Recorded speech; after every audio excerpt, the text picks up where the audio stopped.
اور اچھے کاموں میں دولت مند بنے اور سخاوت پر تیار اور امداد پر مستعد ہو اور آئندہ کے لیے جو کام دولت مند نے نہیں کیا، اس امیر آدمی نے نہیں کیا، وہ کریں اور آئندہ کے لیے اپنے واسطے ایک اچھی بنیاد قائم کر رکھیں تاکہ حقیقی زندگی پر قبضہ کریں۔ لازر حقیقی زندگی پر قبضہ کر گیا، امیر آدمی جسم کے لیے بوتا رہا۔ اس بات کو میرا خداوند سکھا رہا تھا۔ اب میں تھوڑا سا آگے چلتا ہوں، بھائی وہی آتا ہوں۔ پکار نمبر 2، ابراہیم کے ساتھ جو گفتگو ہو رہی ہے امیر آدمی کی روح کی، وہ پیغام، وہ پکار۔ پھر کہتا ہے باپ ابراہیم چلو ٹھیک ہے، یہ ادھر نہیں آ سکتا، میں تو ویسے نہیں جا سکتا، مجھے تو سمجھ ہی نہیں آ رہی نا۔ اے باپ ابراہیم میں تیری منت کرتا ہوں۔ کیا کرتا ہوں؟ منت، کہ تو اسے یعنی اس لازر کو میرے باپ کے گھر بیچ، کیونکہ میرے 5 بھائی ہیں، چھٹا میں ہوں، 5 میرے نیچے ہیں، زندہ ہے، ابھی مرا میں ہی ہوں، تاکہ وہ یہ لازر جائے ان کے سامنے ان باتوں کی گواہی دے، وہاں کیا ہوتا ہے، مرنے کے بعد آگے کیا ہو رہا ہے، لازر بتائے۔ یہ میرے یسوع نے بتایا تاکہ میں بتاؤں اور میرے ہم خدمت بتائیں، اور آج میں آپ کو بتا رہا ہوں۔ لازر نہیں آ کے بتائے گا، ہم بتائیں گے وہاں کیا ہوتا ہے۔ امیر آدمی کہہ رہا تھا لازر کو بیچ، وہ بتائے کہ اگر توبہ کرنے کے بغیر دنیا سے چلے گئے تو آگے عذاب ہے، ایسا نہ ہو کہ وہ بھی اس عذاب کی جگہ میں آئیں۔ اور باپ ابراہیم نے کیا کہا؟ ان کے پاس، جن کا تو فکر کر رہا ہے نا 5 بھائیوں کا، ان کے پاس موسیٰ اور انبیاء تو ہیں، ان کی سنیں۔ اس کا مطلب ہے یہ موسیٰ کے دور کی باتیں ہو رہی ہیں، شاید یہ اسرائیلی ہیں جن کی بابت ہو، مجھے لگتا ہے کیونکہ ابراہیم کو باپ کہہ رہا ہے، اس کا مطلب اسرائیلی لوگ ہیں، یہ اسرائیل کے وقت کی بات ہو رہی ہے، ان کے پاس انبیاء ہیں، سنیں، نبیوں کی سنیں۔ اب میں آپ کو بتانا چاہتا ہوں، یہ خدا نے جو مقرر کیا ہے نا، پہلے رسول، نبی، استاد، مبشر، چرواہے، یہ سنانے کے لیے کیے ہیں۔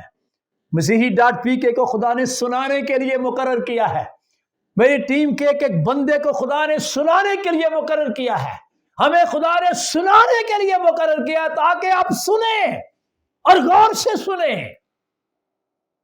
اچھا، جب یہ بات ہوئی تو میں حیران ہوتا ہوں اس امیر آدمی کے سے، لگتا ہے کافی سمجھدار لگتا ہے، بڑا باعلم سا لگتا ہے، اور ایسے لگتا ہے یہ بڑا بحث کرنے والا ہے۔ کہتا ہے باپ ابراہیم نہیں، تو جو کہہ رہا ہے نا کہ وہ انبیاء کی سنے، نہیں نہیں نہیں، کہتا پھر کیا ہے؟ او بھائی، اگر کوئی مردوں میں سے ان کے پاس جائے گا، یعنی اگر لازر جائے، پتال میں سے نکلے لازر جائے میرے بھائیوں کے پاس، تو وہ توبہ کریں گے۔ لو جی، آپ اس کو سمجھ آئیے، امیر آدمی کو آپ سمجھ آئیے، میرے بھائیوں نے توبہ نہیں کی، میں نے بھی توبہ نہیں کی، عیاشی کرتے رہے ہیں، خدا نے بہت کچھ دیا تھا اور تو بہت کچھ کیا، توبہ نہیں کی۔ میں آپ کو بتانا چاہتا ہوں، توبہ کریں۔ امیر آدمی کی سنیں کیا کہہ رہا ہے۔ ویسے تو میرے خیال میں یسوع کی سن لینی چاہیے، میرے تو خیر رسولوں کی سن لینی چاہیے، یوحنا بپتسمہ دینے والے کی سن لینی چاہیے، ہم سب توبہ کی بات ہی تو کر رہے ہیں، اور امیر آدمی بھی وہاں جا کر توبہ کی حقیقت کو سمجھ گیا ہے۔ کہتا ہے اس کو بیچ، مردوں میں سے کوئی جائے گا تو وہ توبہ کریں گے۔ وہ تو الگ بات ہے، ابراہیم نے بولا بیٹا جب وہ زندوں کی نہیں سنتے تو مردوں میں سے بھی اگر کوئی جائے گا تو اس کی کہاں سنیں گے۔ تو میں آپ کو بتانا چاہتا ہوں، یہ بھائی جو نقشہ کھینچا ہے، جو آپ کے سامنے سلائیڈ پر ہے، یہ میرے خداوند کا نقشہ ہے، میں نہیں بتا رہا۔ میں آپ کو بتانا چاہتا ہوں کہ امیر آدمی کا نیچے کوئی اگر 10واں کرے یا 30واں کرے یا 40واں کرے یا برسی کرے تو کیا مجھے بتائیں اس عذاب میں سے یہ نکل سکتا ہے؟ جس نے یہ کہا ہے لازر کو بھیج تاکہ وہ میرا 30واں، تاکہ وہ میرا 40واں کر دے، تاکہ وہ میری برسی کیا کرے۔ او بھائی، برسیاں کرنے سے بات نہیں بنے گی، جہاں پہنچا دیا ہے فرشتوں نے صحیح پہنچایا ہے۔ اور اگر وہ کر بھی دے تو کیا آپ مردے جانتے ہیں؟ نہیں. بھائی اس کی کتاب میں کیا پڑھ رہے تھے؟ مردے کچھ بھی نہیں جانتے اور ان کے لیے کچھ بھی اجر نہیں، کیونکہ ان کی یاد بھی جاتی رہی ہے، اور اب ان مرحوموں کی جو مر گئے ہیں محبت، عداوت، حسد سب نیست ہو گئے ہیں، اور تابت ان سب کاموں کا یعنی تیسرا، 10واں، 40واں یا برسی جو زمین میں کیے جاتے ہیں ان مرنے والوں کا کوئی حصہ بکھرا نہیں. نام تو ہے، حصہ بکھرا کوئی نہیں ہے. اچھا ہم تیسرا بھی نہ کریں، اگر سارے آ گئے ہیں تو ہم 10واں بھی نہ کریں، ہم 40واں بھی نہ کریں، ہم برسی بھی نہ کریں، جی وقت تنگ ہے.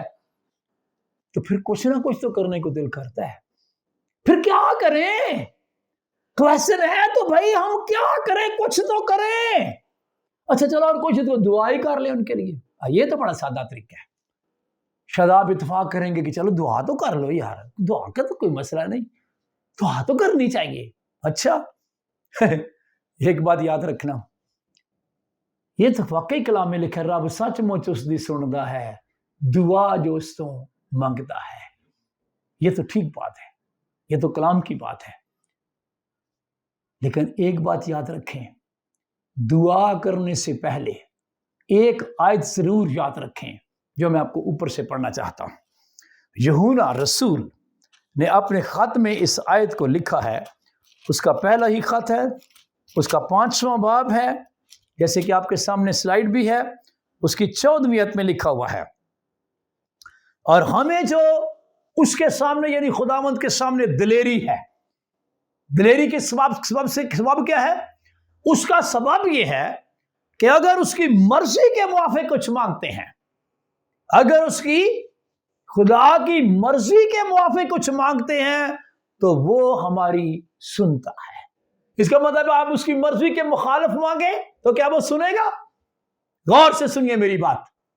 میں آپ کو دعا کرنے سے منع نہیں کرتا، آپ ضرور دعا کریں، ضرور کریں، لیکن دعا کرنے سے پہلے یہ دیکھیں کہ جو میں مانگ رہا ہوں آیا یہ خدا کی مرضی ہے کہ نہیں ہے. میں ایک مثال دیتا ہوں، شاید آپ بہتر طور پر سمجھ جائیں. ایک بندہ تھا تو اس کی گائے تھی، اور وہ جب بھی گائے کا دودھ دھوتا، یعنی پنجابی کہتے ہیں دودھ چوندا، دودھ کاڑدا، تو وہ پڑوسیوں کا ایک گدھا ہوتا اور وہ بھی ادھر ہی ہوتا تھا. اتفاق کی بات کہ جب بھی وہ گائے کا دودھ دھوتا تو وہ گدھا بول پڑتا، اور گدھا یکدم بولے تو بندہ بھی ڈر جاتا ہے، تو گائے تو بیچاری گائے ہے. اب جو ہی وہ دودھ دھوتا فوراً گدھا بول پڑتا، اور وہ کئی دفعہ اس کی بالٹی ادھر چلی گئی، کئی دفعہ وہ گائے بھاگ گئی، اور کئی دفعہ دودھ گر گیا. یعنی مطلب کیا کہ وہ گدھے سے تنگ آ گیا. یار یہ اس کو یہی وقت ملتا ہے، جب بھی میں دودھ نکالتا ہوں اسی وقت یہ بولنا شروع کر دیتا ہے، اور کتنا نقصان ہو جاتا ہے. اس نے دعا کرنا شروع کر دی، اے خداوند یہ پڑوسیوں کا گدھا مار دے. اب دعا سنیں ذرا غور سے، لگ رہا ہے کہ وہ ٹھیک ہی دعا کر رہا ہے، میرا نقصان کر رہا ہے، تو کہتا خداوند یہ گدھا مر جائے. پتہ نہیں وہ مہینہ دعا کرتا رہا، خداوند یہ گدھا چک لے، گدھا چک لے. اچھا پتہ کیا ہوا؟ شاید مہینہ تو گزرا اور وہ بڑا حیران رہ گیا کہ وہ گدھا تو نہ مرا، اس کی گائے مر گئی. گدھا نہ مرا، گائے مر گئی. یہ کیا ہو گیا؟ پھر دعا کرتا ہے خداوند میں تجھے گدھا کہتا رہا ہوں، تو نے میری گائے مار دی ہے. مجھے لگتا ہے خداوند تجھے گائے اور گدھے میں پتہ نہیں چلا، الٹا خدا کو کہہ رہا ہے کہ شاید خدا کو ہی نہیں پتا کہ گدھا اور گائے میں کیا فرق ہے. او بھائی خدا کو تو سب کچھ پتا ہے، تیری دعا خدا کی مرضی کے مطابق نہیں. تو آپ کا کیا خیال، آپ جو مانگیں گے خدا دے دے گا؟ نہیں آپ کہیں فلاں مر جائے. وہ پتہ پنجابی کہندے سن وہ کاواں دے آکھے ٹور نہیں مرے کدی. او بابا سمجھے، دعا کریں، میں کب کہہ رہا ہوں نہ کریں، لیکن پہلے دیکھ تو لیں آپ کی دعا کہاں تک افیکٹو ہوگی. کیونکہ اگر ہم اس کی مرضی کے مطابق کچھ مانگتے ہیں تو وہ ہماری سنتا ہے. اس آیت کو کبھی نہ بھولیں. کیا ہماری دعا سے گناہ گار مردے مبارک مردے بن سکتے ہیں؟ یوحنا نے کو آواز آئی، لکھ، کیا لکھ؟ کہ دعا کیا کر تاکہ گناہ گار مردے مبارک مردے ہو جائیں.